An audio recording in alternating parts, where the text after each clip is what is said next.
Oke, malam ini kita akan cerita kisah sahabat Abu Bakar As-Siddiq, sahabat setia yang mendampingi Nabi.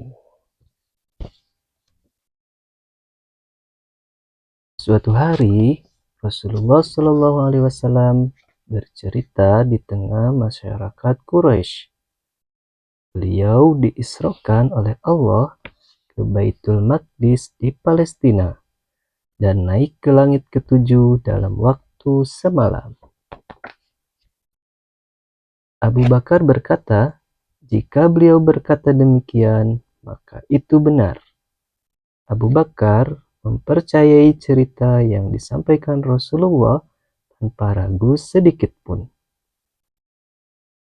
Abu Bakar sudah berteman dengan Rasulullah sejak beliau muda. Dia tahu Rasulullah tidak mungkin berbohong. Mulai saat itu, Abu Bakar mendapat gelar As-Siddiq yang artinya membenarkan. Nama lengkap Abu Bakar adalah Abu Bakar Abdullah bin Abi Quhafah. Nama lengkap Abu Bakar adalah Abdullah bin Abi Quhafah. Dia adalah ayah dari Aisyah, istri Rasulullah. Juga ayah dari Asma, seorang wanita mulia berjiwa kesatria. Abu Bakar lahir tak lama setelah Rasulullah dilahirkan, yaitu pada tahun 573 Masehi. Beliau lahir dari keluarga bangsawan terkenal. Abu Bakar adalah orang yang terjaga dari yang haram. Bahkan sebelum Islam datang, dia terkenal sebagai pedagang yang jujur, terpelajar, lemah lembut, dan penyabar. Abu Bakar adalah laki-laki pertama yang menerima Islam yang didakwahkan oleh Rasulullah Shallallahu Alaihi Wasallam. Banyak sahabat yang akhirnya ikut memeluk Islam karena ajakannya. Di antaranya ada Utsman bin Affan, Az-Zubair bin Al-Awwam, Abdurrahman bin Auf, Sa'ad bin Abi Waqqas, Ammar bin Yasir, dan banyak sahabat mulia yang lain. Setelah masuk Islam, dia sangat tekun beribadah dan lebih rajin lagi bersedekah. Dimanapun Rasulullah memberikan nasihat, Abu Bakar senantiasa hadir di depan. Sholat jamaah pun tak pernah dia tinggalkan. Kemanapun Rasulullah pergi, dia menyertainya. Sungguh seorang sahabat setia. Banyak sekali budak yang disiksa tuannya karena memeluk agama Islam. Abu Bakar menolong mereka. Mereka dibeli oleh Abu Bakar dan dibebaskan. Termasuk sahabat mulia Bilal bin Rabah, pengumandang azan Rasulullah. Saat Bilal disiksa tuannya, Abu Bakar memberikan banyak uang kepada si tuan dan membebaskan Bilal. Suatu hari, pintu rumahnya diketuk. Abu Bakar membukakan pintu. Dia mendapati Rasulullah di depan rumahnya. Allah menyuruhku untuk hijrah. Temanilah aku. Allah telah memerintahkan Rasulullah untuk berhijrah dan beliau memilih sahabat dekatnya untuk menemani. Abu Bakar mengangguk mantap. Ia telah siap. Dia akan melakukan apa saja untuk melindungi dan membantu Rasulullah. Perjalanan hijrah tak akan mudah. Abu Bakar menyewa seorang penunjuk jalan yang ahli. Ia pun menyuruh penggembala kambingnya untuk menggembala di dekat tempat persembunyian. agar susu kambing bisa diberikan pada Rasulullah tanpa ketahuan.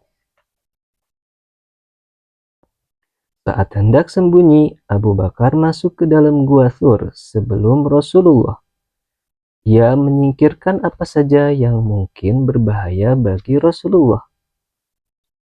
Ia bersabar menahan sakitnya digigit ular saat Rasulullah tidur beralaskan kakinya.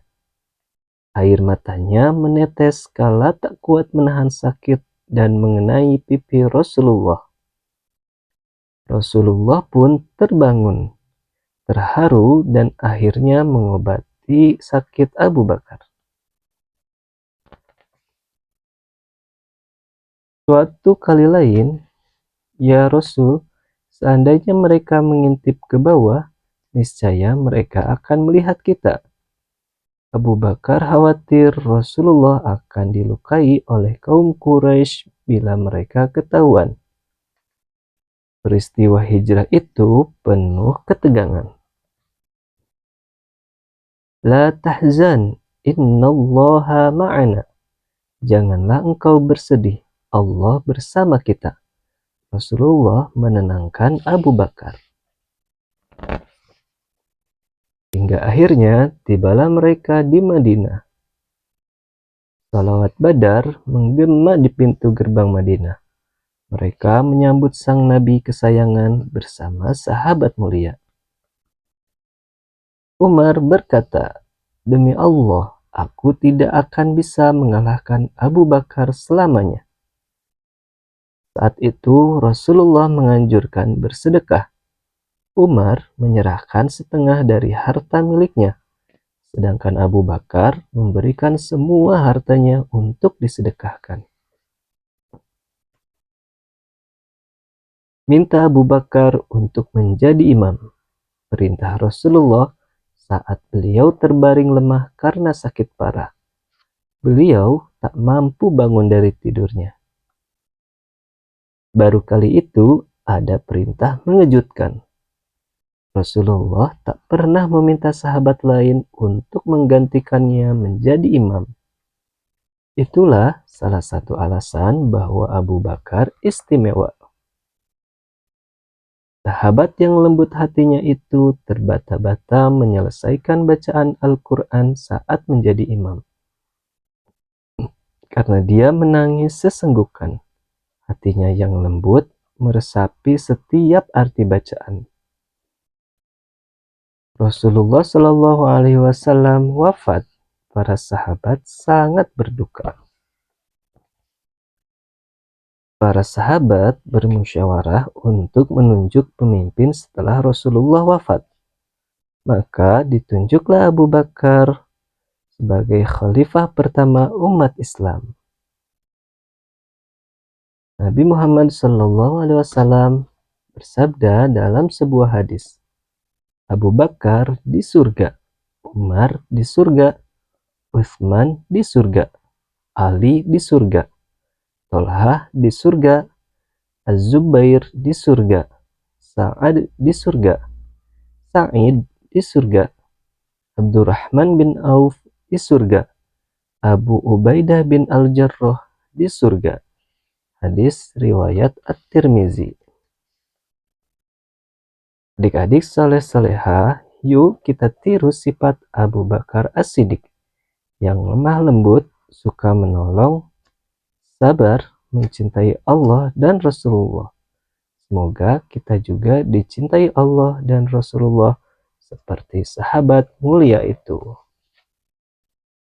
Selesai.